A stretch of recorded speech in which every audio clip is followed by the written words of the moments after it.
Dito kami ngayon. Magandang umaga sa inyo. Dito kami ngayon. Nagalinis kami ng bakod. Yan.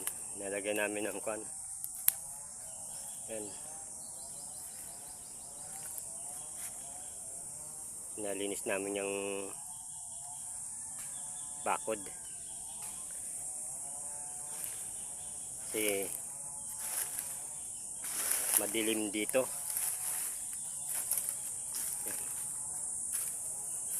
Bakod.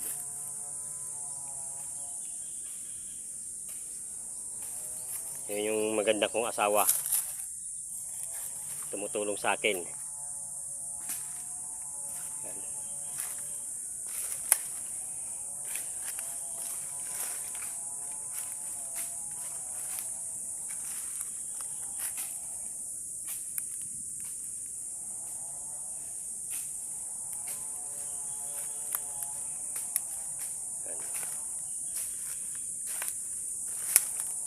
Ito na yung hangganan sa dulo.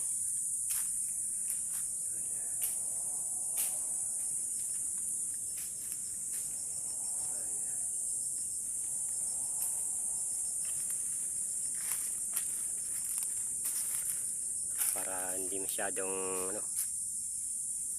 panlong.